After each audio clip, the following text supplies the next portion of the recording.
کہ آج کی رات توبہ کی رات ہے، آج کی رات اپنے رب سے استغفار کرنے کی رات ہے، آج کی رات اپنے رب کی جانب رجوع کرنے کی رات ہے۔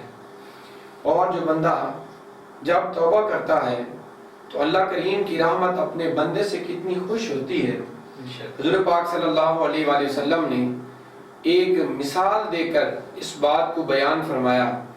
صحابہ کرام تشریف فرما تھے تو حضور سرور کائنات صلی اللہ علیہ وآلہ وسلم نے فرمایا کہ اے میرے صحابہ، یہ تو بتاؤ تم میں سے کوئی دور دراز کسی صحرا کا سفر کر رہا ہو اور وہ اپنے سواری کے اوپر، اپنے اونٹ کے اوپر اپنا پانی، اپنا خورد و نوش رکھ لے، سفر کرتے کرتے جب دوپہر کو وہ تپتے ہوئے صحرا میں پہنچے، اب وہ تلاش کرے کہ کوئی مجھے سایہ مل جائے، کوئی درخت نظر آ جائے تاکہ میں تھوڑی دیر آرام کرنے کے لیے، سستانے کے لیے یہاں پر ٹھہر جاؤں۔ پھر کیا ہوتا ہے کہ وہ آرام کرنے کے لیے جب ادھر ادھر تلاش کرتا ہے تو اسے ایک درخت نظر آ جائے۔ حضور نے فرمایا کہ وہ درخت کے نیچے جا کے تھوڑی دیر آرام کرنے کے لیے لیٹ جاتا ہے، اور جب لیٹتا ہے اس کی آنکھ لگ جاتی ہے، نیند آ جاتی ہے۔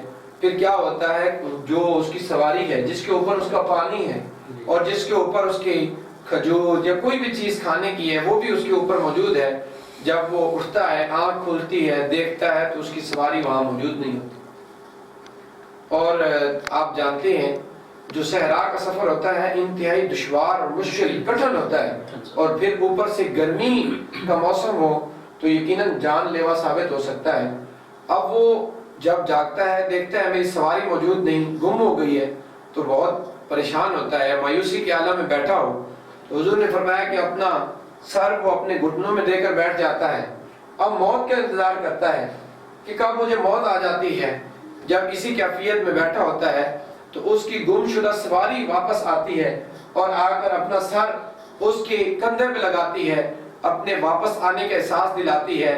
تو حضور نے یہ فرمانے کے بعد فرمایا کہ اے میرے صحابہ بتاؤ اس مسافر کو اپنی گم شدہ سواری کے ملنے پہ کتنی خوشی ہوگی۔ بے شک بے شک۔ اور جو فرمایا نا کتنی خوبصورت مثال دے کے میرے آقا صلی اللہ علیہ وسلم نے صحابہ کرام سے جب یہ سوال کیا، صحابہ کرام نے عرض کی یا رسول اللہ فداک امی و ابی، یا رسول اللہ یقیناً اسے تو نئی زندگی مل گئی ہے، وہ تو بہت خوش ہوگا، یقیناً وہ اس کی خوشی کی انتہا نہیں ہوگی۔ میرے آقا صلی اللہ علیہ وآلہ وسلم نے فرمایا میرے صحابہ اس مسافر کو اپنی گم شدہ سواری کے ملنے پر اتنی خوشی نہیں ہوتی کہ میرے رب کو تب اتنی خوشی ہوتی ہے جب کوئی گناہ گار بندہ اپنے رب کی بارگاہ میں توبہ کرتا ہے۔ سبحان اللہ سبحان اللہ۔ تو آج کی رات توبہ کی رات ہے، استغفار کی رات ہے، آج کی رات مانگنے کی رات ہے، آج کی رات اپنے لیے دعا کریں۔ ہمارے بہت سے دوست، بالخصوص ہمارے میزبان ہوتے ہیں اس پروگرام کے، ڈاکٹر غلام عباس صابری صاحب، کافی دنوں سے آپ بھی علیل ہیں، تو 94 کے ناظرین اپنے اس مہربان بھائی کے لیے دعا کریں۔ ہمارے ایک اور بھائی آج کل بیمار ہیں، بہت سارے لوگ ہمارے گھروں کے اندر، بہت سارے لوگوں نے دعاؤں کے لیے کہا، اپنے والدین کے لیے، میں بھی کہتا ہوں سب آج کی رات اپنے رب کی بارگاہ سے مانگیں، صرف اپنے لیے نہیں، اپنے والدین کے لیے، اپنی بیوی بچوں کے لیے، اپنے احباب کے لیے، وطن عزیز ملک پاکستان کے لیے اور پوری امت مسلمہ کے لیے۔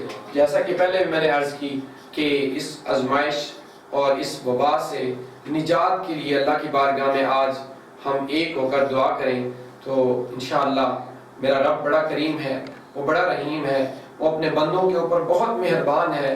جب اس کی بارگاہ میں ہم گڑ گڑا کر دعائیں کریں گے، اس کی بارگاہ سے اس کی مدد طلب کریں گے تو یقیناً میرا رب ہمارے حال پہ کرم فرمائے گا۔ بس انہی جملوں کے ساتھ میں آج کے اس پروگرام میں اپنے سامعین و ناظرین سے اجازت چاہوں گا۔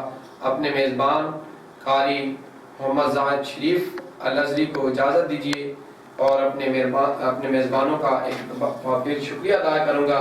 ڈاکٹر حماد رسول صاحب، عزیز اسلام نقشبندی صاحب، آپ تشریف لائے، پروگرام کا حصہ بنے۔ اللہ کریم آپ کا آنا، ہمارا مل بیٹھنا اپنی بارگاہ میں قبول فرمائے، آمین بجاہ نبی الامین صلی اللہ علیہ وسلم۔